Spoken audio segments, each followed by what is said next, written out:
내 생각만 옳은 것은 아니다. 이런 주장도 있다. 이슈를 바라보는 눈을 키워드립니다. 라디오 전망대 라전 법정 시간입니다. 이결아 송하진 변호사 부부와 함께하겠습니다. 어서 오십시오. 네, 안녕하세요. 네, 어서 오십시오. 네, 새해 복 많이 저희가 받으십시오. 지난주에 마지막 날 뵙고 새해 네. 들어선 또 처음 그렇습니다. 뵙습니다. 네. 새해 복 많이 받으세요. 새해 복 많이 받으세요.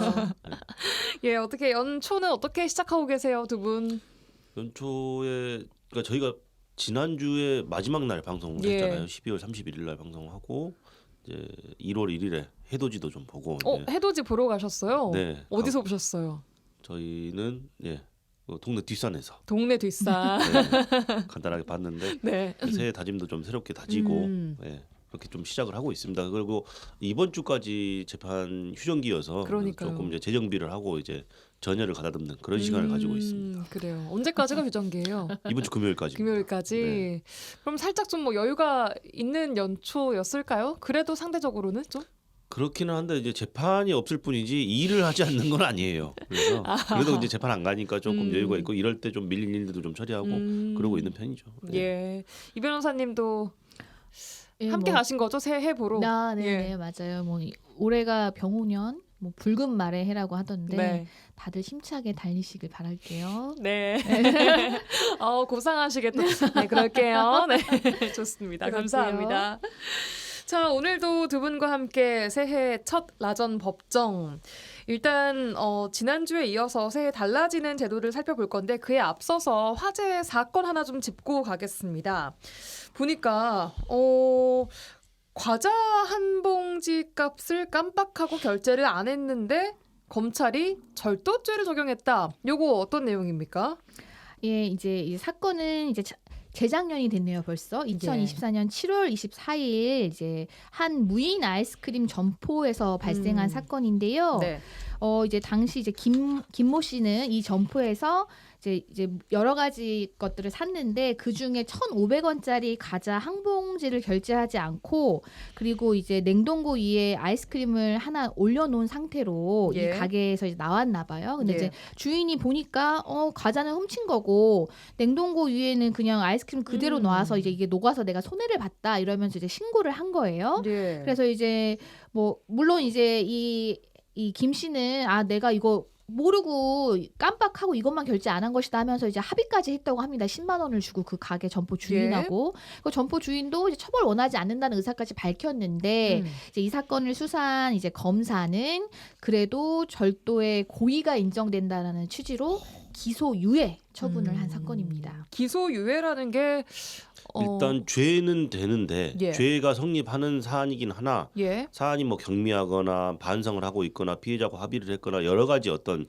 이유로 인해서 이번에는 기소를 하지 않고 일단 유예를 해두고 예. 혹시라도 이 몇 년 사이에 또 다른 어떤 범죄를 저지르면 그때는 이 유예해놨던 것을 다시 기소를 하겠다라는 취지여서 일단 처벌은 받는 건 아니에요. 그러니까 기소를 해야만 처벌을 받는 거잖아요. 기소를 하지 않고 죄는 되지만 일단 묻어놓겠다라는 건데 일단 죄는 맞다라는 이야기잖아요. 그러니까 유죄는 유죄라는 소리예요. 그래서 그러니까 재판에 가는 건 아니고. 재판에 가는 건 아니지만 그래서 이 부분에 대해서 어쨌든 절도의 고의가 있었다라고 죄가 된다라고 판단한 거예요. 어쨌든 검찰에서는. 그 지금 식당이 아니고 그 무인 점포 점포. 예. 주인하고 합의까지 된 상황인데 이렇게 기소유예 처분을 내린 이유는 뭐였을까요? 우선은 절도죄 같은 경우에는 반의사불벌죄나 친고죄가 아니에요. 그러니까 피해자가 명시적으로 처벌을 원치 않는다는 의사를 표명해도 예. 참작을 할 수 있을 뿐 그것 때문에 죄가 없어지는 그런 죄는 아니거든요. 예. 이 죄는.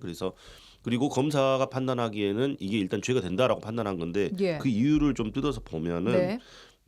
김 씨가 합계 2,300원의 물건값을 지불하지 않았기 때문에 범죄를 저질렀다는 취지인데 그 이유는 김 씨가 수시로 휴대전화를 꺼내서 이렇게 내역 같은 거를 확인했다. 그러니까 결제 내역 문자 메시지가 오잖아요. 네. 얼마가 결제가 됐습니다라는 그걸 계속 확인했을 텐데 그러면 과자를 따로 결제하지 않았으니까 그 가격들이 좀 내가 샀던 물건값에 비해서 좀 적은 금액이 결제된 것을 분명히 알았을 텐데 왜 그거를 몰랐다고 주장을 하냐. 이건 거짓말이다. 이런 취지로 좀 판단한 거죠. 그러니까 기사를 보니까 그 과자 한 봉지랑 아이스크림도 샀어요, 같이.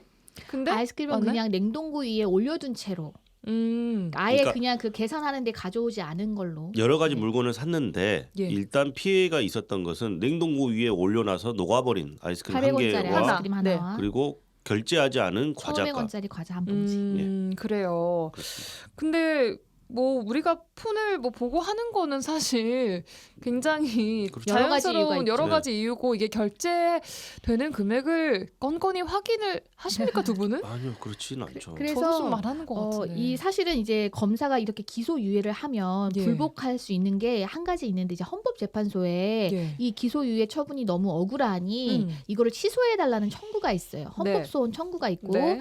이 사건의 김 씨도 그걸 청구했습니다. 예. 근데 이제 헌법재판소는 이 사건을 보니 그 CCTV 영상에서 이 사람이 뭐 휴대폰을 보는 게 보이기는 하지만 예. 방금 말씀하신 대로 휴대폰을 보는 건 다른 목적에 의해서 볼 수도 있고 그리고 보면은 이어폰을 꽂고 노래를 듣고 있었다고 했어요. 예. 그러니까 노래를 뭐 바꾸기 위해서일 수도 있고 그럼요, 충분히. 그것만으로 그리고 왜냐하면 물건을 만약에 그 과자 한 봉지만 가져갔으면 모르겠지만 다른 물건도 샀고 봉지값도 계산을 했대요. 그럼 유독 그 1,500원짜리 과자 하나만 내가 훔치려는 의도로 했을 거라고 보기에는 이러한 좀 수사가 미진했다. 그래서 이거는 취소되어야 된다라고 이제 김 씨의 청구를 헌법소원에서 받아준 겁니다. 그럼 그 기소유예 처분이 취소가 된 맞습니다. 겁니까? 네. 어. 취소 결정이 나온 거죠. 다행이네요.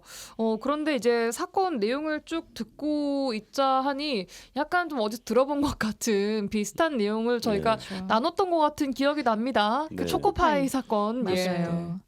그 초코파이 사건은 이제 기소유예가 아니라 아예 정식으로 재판에 회부가 돼서 심지어 1심에서는 절도의 고의가 인정된다고 하면서 벌금 5만 원을 선고했고 예. 그 사건에 대해서 이제 이게 항소심이 이제 많이 이제 언론에 알려지면서 항소심 그 이제 결심 공판에서 심지어 검사가 이 사람이 동종의 전과도 있고 하지만 뭐 피해액이 굉장히 경미하니까 선고유예를 요청했다고 해요, 검사가. 근데 항소심 재판부는 무죄를 선고합니다. 이거 예. 무슨 말이냐면 절도의 고의를 인정할 수 없다는 거거든요. 예. 그래서 이 고의를 어떻게 인정할 거냐가 좀 쟁점이었던 거죠. 오늘 사건도 마찬가지고요. 예, 오늘 사건도 그렇고 결국에는 기소유예 취소가 났고 앞서 그 초코 과자 사건도 항소심에서 무죄가 결정이 네. 된 만큼 수사나 조사 단계에서 뭔가 더 꼼꼼하게 여러 가지 정황들을 좀 잘 참작을 했으면 이게 걸러질 수 있는 문제 아닐까요? 왜 이렇게 굳이 뭐 이런 뭐 판결 사건 이런 것들이 자꾸 나오는 걸까요? 조금 그래요. 그래서 아까 여러 가지 말씀하셨잖아요. 피해자랑 합의도 됐고 피해자가 처벌을 원치 않는다라는 말까지 하고 있고 피해액도 굉장히 경미하고 재수생 신분이었고 그동안은 과거에 범죄 전력도 없었어요. 예. 그리고 물건값을 핸드폰 보는 게 물건값을 확인하는 거 말고도 다양한 이유가 있을 수 있잖아요. 그래서 예. 이런 여러 가지 어떤 상황들을 종합적으로 고려했을 때 굳이 기계적으로 기소유예 처분까지 했어야 했느냐라는 어떤 아쉬움이 남는 것이고 방금 말씀하신 것처럼 기타 다른 사건들에서도 그냥 기계적으로 법률을 적용할 것이 아니라 상황을 좀 면밀하게 뜯어보고 사안의 중대성이라든지 이런 것까지도 좀 고려를 해서 기계적으로 일 처리를 할 것이 아니라 좀 세밀하게 들여다보고 안 할 것은 좀 안 하는 거. 그러니까 이재명 대통령도 말했던 것은 국가 권력, 공권력의 낭비일 수도 있다라는 이야기예요. 사실 일맥상통하는 이야기라고 생각하거든요. 예. 그런 방향으로 좀 개선이 돼야 될 것으로 보입니다. 그래요. 물론 뭐 소액이니까 몰랐으니까 초범이니까 이런 변명이 무조건 통한다라는 얘기는 아닙니다. 하지만 그렇죠. 지금 저희가 얘기하고 있는 내용은 검찰이나 경찰이 말씀하신 그 기계적인 처분이 불러온 사법의 정의에 대한 내용이라는 점 다시 한번 말씀을 좀 드리고 수사기관도 이런 사례들이 자꾸 쌓이면 그들에게 좋을 것도 없을 것 같은데 좀 보완을 해야 되는 거 아닙니까 이거? 그렇죠. 보완해야죠. 사실은 이제 고의라는 거는 만약에 해당 피의자가 자신의 고의를 부정하는 경우에 당연 여러 가지 정황으로 이거는 충분히 고의를 인정할 수 있다고 하면 기소를 하는 것이 맞겠지요. 예. 근데 이제 오늘 사건 같은 경우에도 충분히 이제 그 고의에 대해서 이제 인정할 만한 이제 다른 정황들 이제 이런 것이 있었음에도 불구하고 이제 그 부분에서 좀 비판을 이제 피하기는 좀 힘들어 보입니다. 이제 좀 스스로 이제 반성하는 좀 그런 그렇죠. 모습이 있지 고려해야 않을까. 할 여러 가지 요소가 있을 때 그것을 얼마나 면밀하게 심도 깊게 고려를 했는지 여부에 대해서 예. 비판이 있을 수 있는 것이고 예. 물론 사람이 하는 일이고 그리고 고의, 절도의 고의가 범죄의 고의라는 건 사람의 내심의 의사이기 때문에 객관적인 행위 상황을 보고 추단할 수밖에 없는 건 맞아요. 그래서 완벽할 수는 없어요. 하지만 아까 계속 같은 이야기 드리잖아요. 여러 가지 살펴봐야 될 요소가 있다라면 그것을 면밀하고 심도 깊게 살펴봐야 될 의무가 있는 거죠. 수사기관이. 예, 알겠습니다. 자, 오늘 화재 사건으로 과자 한 봉지 값을 깜빡하고 결제를 하지 않고 이 무인 점포에서 나왔는데 이게 기소유예 처분을 받았다가 다시 이제 취소되는. 헌재에서 네. 취소가 된 사건 좀 다뤄봤습니다. 자, 저희 광고 듣고 와서 아까 예고해드린 대로 올해 달라지는 법률들 다시 한번 좀 만나보겠습니다. 수요일 코너 라전 법정 함께하고 있습니다. 이결아 송하진 변호사 스튜디오에 나와 계시고요. 자, 지난주에 이어서 새해 달라지는 법률들 좀 준비를 해봤습니다. 먼저 올해부터는 미성년자에 대한 양육 의무를 저버리거나 학대 등 범죄를 저지른 경우에는 자녀가 사망했을 때 부모의 상속권이 제한되는 이른바 구하라법이 시행이 됩니다. 이 얘기 좀 많은 분들이 관심 갖고 계시고 이 인물 때문에 특정 불거진 또 살해 사건이었기 때문에 좀 궁금해하실 맞아요. 것 같아서 준비를 했습니다. 일명 구하라법 지난 1일부터 시행이 됐습니다. 어떤 내용인지 내용부터 좀 볼까요?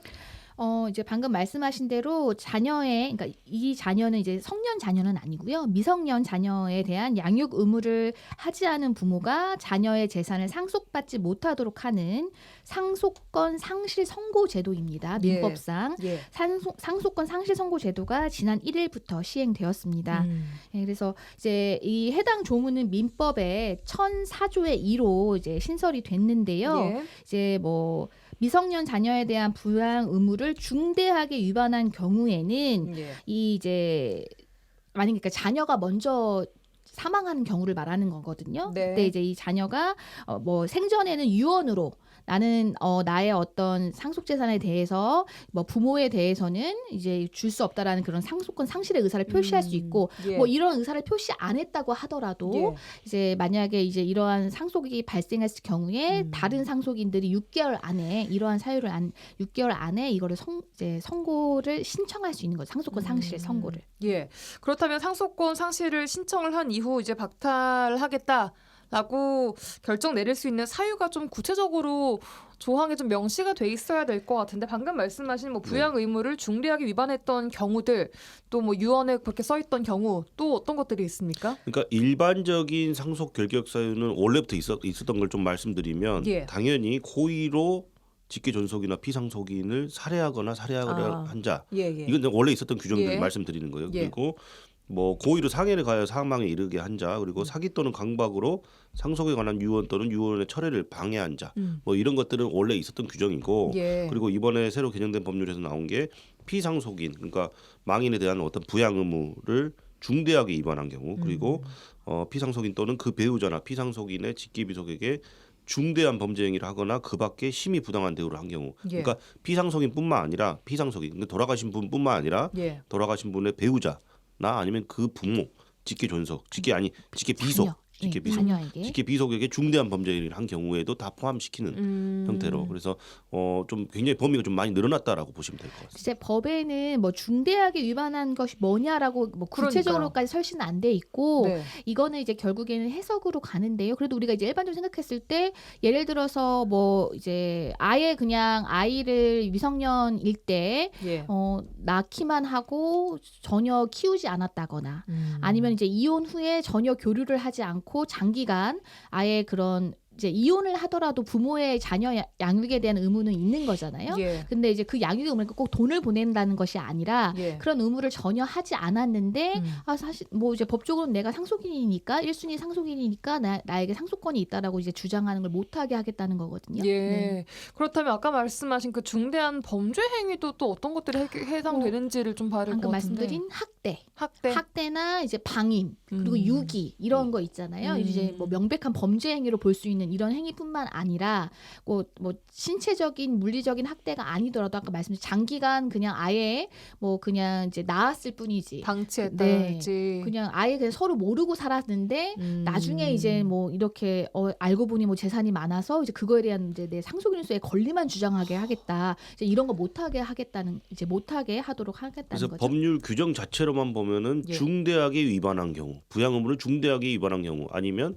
중대한 범죄 행위를 한 경우 이렇게. 그러니까 그러면 여기 이것은 결국에는 모든 사안을 법률 규정에 다 담을 수는 없어요. 그래서 예. 이것이 어떤 수사나 재판이 이제 만약에 이제 진행되면 그 안에 재판 과정에서 판단의 여지를 둔 거예요. 예. 그러니까 상황을 보고 재판부에서 이게 중대한지 아닌지를 판단하라라는 취지인 거죠. 예, 알겠습니다. 그럼 지금 저희가 얘기하고 있는 이거는 자녀가 먼저 사망을 했을 때 이 상속권이 부모에게 넘어가는 경우에만 해당되는 얘기입니까? 네, 그렇습니다. 맞습니다. 네.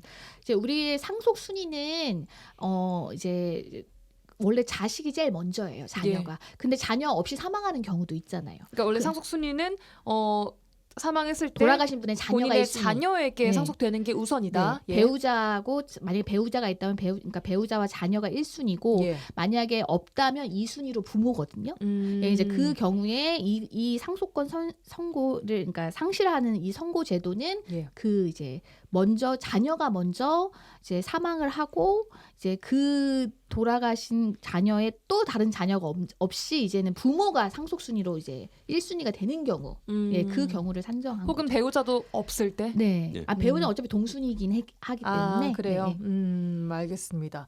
자, 그럼 이제 상속 이런 경우에 방금 말씀하신 경우에 상속권을 박탈할 만한 사유가 있다라고 판단을 누가 내려서 누가 신청을 해야 되는 건지도 좀 궁금해요. 일단 법원에 청구를 하는 그렇죠. 겁니다. 법원에 당연히 청구를 예. 하시는 것이고 이제 이 아까 말씀드린 대로 직계 존속 그런 뭐 이런 사람들을 살해하거나 예. 살해하려 한 자, 이 일반적인 어떤 그 민법이 적용되는 경우는 원래 있었던 규정, 민법의 규정에 적용받는 것은 당연히 이제 무효가 되는 것이고, 예. 그리고 그 상속권 상실의 의사 표시를 하거나 유언이 없었던 경우는 가정법원에다가 상속권 상실을 청구할 수가 있어요. 네. 그래서 청구를 해야죠. 예, 근데 일단 본인의 그 재산이 넘어가는 건데 본인은 이제 사망한 상황이잖아요. 지금. 맞아, 의사 표시 없이 사망을 하는 예, 경우에는 그럼 주변인들이 이걸 신청을 해줄 수가 있는 공동상속인들이 거예요? 하는 거예요. 그러니까 다른 동순이에요. 다른 상속인들이 동순이나 후순이거나. 이 사람은 돌아가신 분에 대해서 전혀 부양 의무를 안 한 사람이다라고 하면서 6개월 이내에 이제 상속이 알겠습니다. 시작된 이제 6개월 이내 그거를 법원에 청구를 해서 법원이 이제 그걸 심리를 한 후에 이 상속권을 상실시킬 것인지 아니면 그 청구를 받아들이지 않을 것인지 이제 결정을 하게 됩니다. 하지만 이게 뭐 자동으로 되는 건 아니고 법원에 청구를 무조건 해야 맞아요. 된다라는 유언이 거죠. 없을 경우에. 네. 알겠습니다. 자, 관련해서 유족연금도 논란이 됐습니다. 이게 유족연금이라는 건 또 어떤 것이고 상속권 상실 선고제도 방금 말씀하신 것과 함께 개정이 되는 건지 또 설명을 예. 좀 주시죠. 맞습니다. 이제 국민연금법 82조도 개정이 되는데요. 예. 방금 말씀드린 그런 상속권 상실 선고를 받은 그래서 이 민법 1004조의 2에 따라서 상속권을 상실한 유족은 예. 이 연금이나 그러니까 유족연금이나 뭐 반환 일시금이나 여러 가지 이런 국민연금법이 규정하고 있는 유족에게 인정되는 권리를 예. 지급받을 수 없습니다. 만약에 관련 법률이 지금 1월 1일부터 시행이 되고 있다라고 말씀드렸는데 아직 상속 절차가 좀 진행 중이거나 마무리되지 않거나 소송 중이다 이런 경우들은 어떻게 되는 겁니까? 일단 상속권 상실에 관해서는 예. 그 부칙에 아예 별도로 규정을 마련해놨습니다. 그래서 이번에 개정된 이 규정은 예. 2024년 4월 25일 이후 상속이 개시되는 경우에 적용을 한다. 오. 그래서 지금 시행은 2026년부터 지금 시행이지만 어쨌든 돌아가신 분이 사망일로 예. 봤을 때 사망일 기준으로 2024년 4월 25일 이후에 사망한 사람의 상속과 관련해서는 모두 적용을 할 수 있도록 부칙 규정이 마련돼 있습니다. 그럼 2024년 4월 이후에 사망은 했으나 상속 절차가 좀 마무리가 되어버린 경우 소급 적용됩니까 이거? 어떻게? 그 그렇죠. 부분에 대해서는 이제 특별하게 딱 어떤 법에 딱 규정은 없는데요. 예. 어쨌든 그 부칙을 보면 이 법 시행 전에 어떤 그 상속권을 상실시킬 수 있는 사유가 있었던 경우에도 적용을 한다고 되어 있기 때문에 그 부분에 대해서 예. 만약 이미 상속이 이루어진 경우에 그 사람이 만약에 상속권 상실 사유가 있다라고 예. 하면 이제 다퉈볼 여지가 있을 것 같습니다. 그래요. 알겠습니다. 자, 먼저 저희가 이제 올해 1월 1일부터 시행됐던 상속 관련된 이 구하라법, 이건 자녀가 이제 부모에게 상속을 해야 될 수밖에 없는 상황일 때 관련된 내용들 좀 살펴봤고 관련해서 유족연금까지 좀 알아봤습니다. 자, 이어서는 이제 생계비 계좌 얘기도 해볼 텐데요. 생계비 계좌 이게 뭡니까 우선? 말 그대로 생계비라는 거는 우리가 살아가는데 최소한으로 필요한 비용이잖아요. 예. 근데 이제 이제 내가 갚아야 될 빚이 많아서 이제 나의 채권자가 나의 이제 계좌나 급여나 이런 거를 압류할 수 있잖아요. 급여가 들어오는 계좌를. 예. 그러면 이게 이제는 당장의 생계에 영향을 미치게 돼요. 예. 그래서 이건 뭐냐면 이제 최소한의 이 금액만큼은 아예 건드릴 수 없게 이 계좌를 아예 한계를 개선할 수 있거든요. 그래서 그 계좌를 아예 이제 만들어주겠다. 네. 만들 수 있게 한 것이고요. 예. 그러니까 이제 국내 시중은행이나 지방은행 등 다양한 금융기관에서 1인당 총 1개의 계좌를 이른바 생계비 계좌로 개설할 수 있도록 해서 예. 이건 이제 2월부터 시행이 되는데 예. 이제 최대 250만 원까지만 예치를 할 수가 있습니다. 그래서 이 금액은 압류로부터 아무리 이제 나에게 정당하게 돈을 받을 권리가 있는 채권자라고 하더라도 예. 보호받을 수 있게 어허. 한 겁니다. 그래요. 네. 그러니까 채권자라고 해도 이 최소한의 생활비를 보장할 수 있게 이 생계비 통장에 들어있는 250만 원까지는 그렇습니다. 압류할 수 없게 바뀐다는 그렇죠. 거죠. 그러니까 빚이 너무 많다고 하더라도 예. 기본적으로 이 사람은 자신의 생계를 유지할 권리는 있잖아요. 그래서 예. 그걸 최소한 보장해주겠다라는 취지이고 예. 250만 원까지는 보장을 해주겠다는 취지입니다. 음. 이 같은 어떤 취지에서 급여 채권 같은 경우에도 원래 압류 금지를 할 수 있는 압류가 금지되는 최저 금액이 기존에도 185만 원이었는데 그것도 예. 올라갔어요. 250만 원으로 상향이 됐습니다. 그래서 최소한 250만 원만큼은 인간이 살아가는데 필수적인 조건이기 때문에 이거는 예. 압류를 빚이 아무리 많다고 하더라도 건들 수가 없다라는 취지로 지금 법이 개정된 거죠. 그 급여 채권이랑 생계비 요거 아까 말씀하신 계좌 이거는 동시에는 안 되고 둘 중에 하나만 개설하게 해서 왜 예. 이게 이제 왜 생겼냐면 예. 계좌가 여러 개 있잖아요. 예. 그러면 그 계좌마다 최저 생계비 기준을 적용할 것인지 이제 이런 거에 좀 이제 분쟁이 계속 많았어요. 그래서 아예 그냥 이 계좌 자체는 생계비 계좌, 이른바 생계비 계좌로 해서 250만 원까지만 예치를 할 수가 있고 이 계좌는 아예 못 건드리는 계좌로 하고 뭐 그 외에 이제 채권자가 자기의 권리를 행사할 때 그 채무자의 다른 계좌는 이제 할 수가 있게 되는 거거든요. 네. 알겠습니다. 어쨌든 그 계좌는 절대 압류할 수 없고 보호를 받게 된다라는 네, 맞습니다. 거겠죠. 알겠습니다.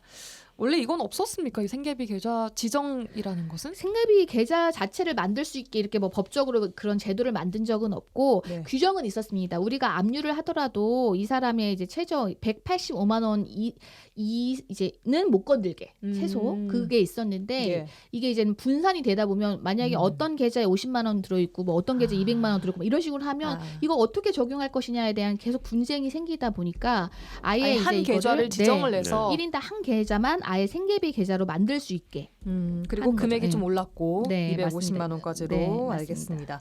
자, 그 밖에 또 올해 달라지는 법률들 조금 더 좀 소개를 해주실까요? 몇 가지? 우리가 이제 상가 건물과 관련된 이제 상가 임대차 보호법에 좀 일부 개정이 있었는데 예. 이제 관리비에 대해서 임대인과 임차인 사이에 좀 분쟁이 있을 수 있잖아요. 네. 이 관리비를 어떻게 부담할 것인지. 왜냐하면 이게 어떻게 문제가 되냐면 보증금을 상한의 이제 제한 규정이 있잖아요. 보증금을 마음껏 높일 수가 없고 그다음 또 뭐 월세도 마음껏 높일 수가 없다 보니까 이거를 이제 관리비의 명목으로 좀 이제 이렇게 부과하는 그런 문제들이 계속 있다 보니까 예. 개정이 돼서 이거는 이제 다 이제 5월 12일부터 시행이 될 건데 이제 표준 계약서에 관리비를 부과할 수 있는 항목이 포함되도록 명시를 해야 되고요.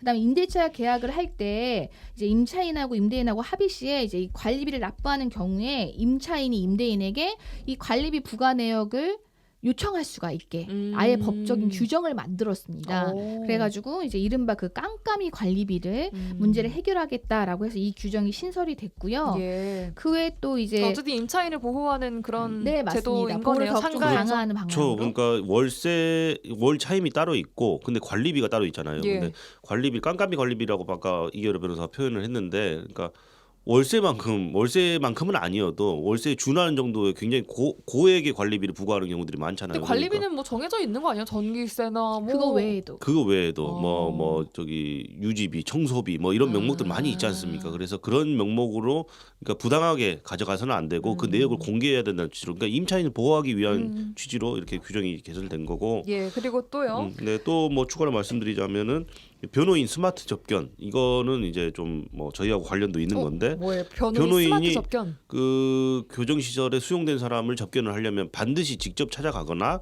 예. 아니면 예를 들어서 광주 교도소에 있는 사람을 화상 접견하려면 순천 교도소에 가서 했어야 됐거든요. 근데 예. 이제 직접 방문하지 않고도 휴대전화나 노트북이나 이런 온라인 화상 시스템을 통해서 수용자를 접견할 수 있는 제도가 개설이 됐다.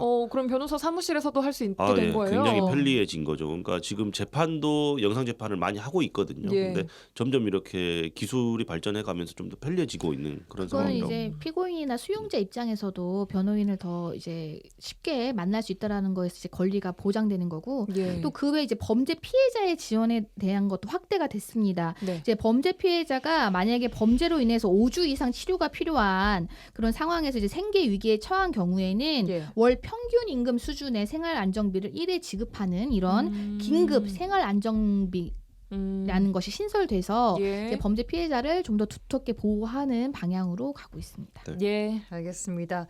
자, 오늘은 이제 이쯤 해서 2026년 새해에 달라지는 좀 법률들 쭉 좀 정리를 해봤는데 또 중간중간에 새로 신설되거나 바뀌거나 하는 것들은 그때그때 또 정리를 또 하도록 하겠습니다. 자, 오늘 여기까지 듣겠습니다. 라전법정 이결아 송하진 변호사 두 분 함께했습니다. 고맙습니다. 네, 감사합니다. 감사합니다.